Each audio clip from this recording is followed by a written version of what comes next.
আসসালামু আলাইকুম ভিউয়ার্স, কেমন আছেন সবাই? আশা করি ভালো আছেন। তবে আমি ভালো নেই। কারণ আপনারা সবাই শুনেছেন মাগুরার সেই ছোট্ট আসিয়া আর আমাদের মাঝে নেই। পৃথিবীতে আকাশ ভেঙে পড়ার মতন একটি কথা।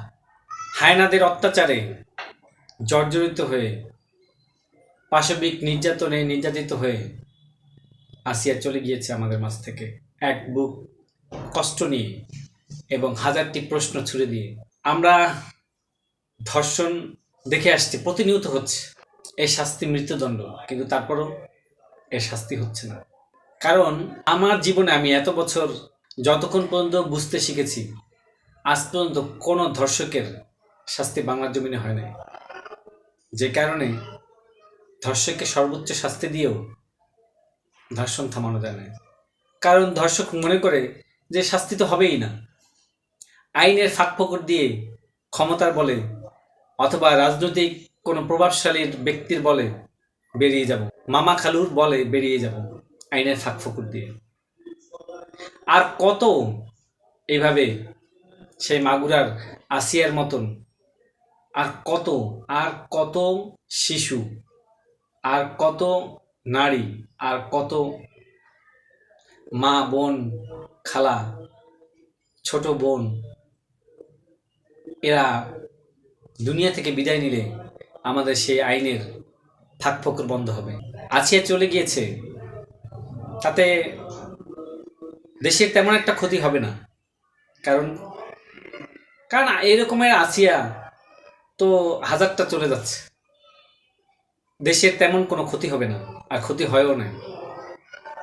শুধু এক বুক কষ্ট নিয়ে যে যাওয়ার সে চলে গিয়েছে, নির্যাতিত হয়ে, নিপীড়িত হয়ে সে চলে গিয়েছে পৃথিবী থেকে, কিন্তু কারো কোনো ক্ষতি হয় নাই। আর কেউ 2-4 দিন পরে তেমন কেউ আফসোসও করবে না। কারণ সে পৃথিবীর, কি বলবো, আমি আমার ভাষা হারিয়ে ফেলেছি। সে পৃথিবীতে, তাকে আমরা রাখতে পারি না, কারণ আমরা মনে করেছি সে পৃথিবীতে একটা বোঝা। এই যে কতগুলো হায়না, কতগুলো পশু যে আসিয়ার দেহকে ছিন্ন বিচ্ছিন্ন করেছে, তারা দেখবেন ঠিকই 2-3 মাস পরে আইনের ফাঁকফোকর দিয়ে বেরিয়ে যাবে। কারণ তাদের অনেক ক্ষমতা আছে, তাদের রাজনৈতিক পরিচয় আছে, তাদের রাজনৈতিক আশ্রয় আছে, কিছুই হবে না। কারণ তারা মনে করে এরকমের আসিয়া চলে গেলে তেমন কোনো ক্ষতি নেই। কিন্তু এই যে বড় বড় মানুষগুলো যারা আসিয়াকে ক্ষতবিক্ষত করেছে, তারা যদি কোনো চলে যায়, তাহলে দেশের মনে হয় কোনো বড় ক্ষতি হয়ে যাবে। এবং তারা মনে করে তারা চলে গেলে তাদের যদি কোনো কিছু হয়, তাহলে পরিবারের কোনো ক্ষতি হয়ে যাবে, এরকমের মনে করা হচ্ছে। এর জন্যই সে আসিয়াকে পাশবিক নির্যাতনকারীরা শাস্তি পাবে না। কি বলবো, বলার আর ভাষা নেই। খুব কষ্ট আছে এই বুকের মধ্যে, কিন্তু তারপরে লুকিয়ে রাখছি, বের করতে পারতেছি না। আমার মতন হাজার হাজার লাখ লাখ যুবক এই আসিয়ার করুণ পরিণতি দেখে সবাই গুমড়ে গুমড়ে কাঁদছে, কিন্তু কিছু বলতে পারতেছে না। কারণ বাংলাদেশে আইনের প্রয়োগ নেই। আইন আছে, আইনের প্রয়োগ নেই। আমি বলবো আইন আছে, আইনের প্রয়োগ নেই। তাহলে আপনারা চলে যান না,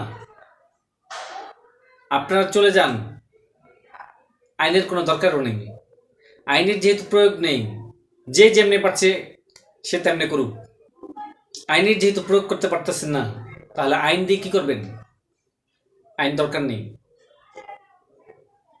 খুব কষ্ট লাগতেছে, আমার ইচ্ছা করে চিৎকার দিয়ে পুরা বাংলাদেশের মানুষকে জানাই যে আজকে সেই আসিয়ার হত্যাকারীদেরকে ফাঁসিতে ঝুলাবো, আসিয়ার হত্যাকারীদেরকে আগুনে পোড়াবো।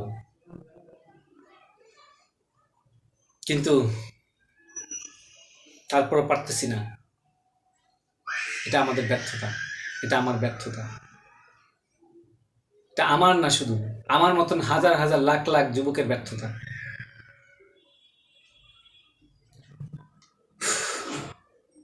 খোদা হাফেজ।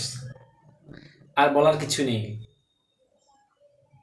অনেক কিছু বলার আছে, কিছু বলতে পারতেছি না, খুব কষ্ট লাগছে।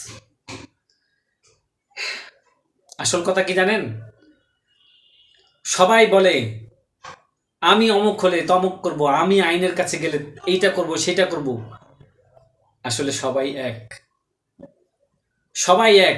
কাউকে দিয়ে কিছু হবে না, কাউকে দিয়ে কিছু হয়ও না।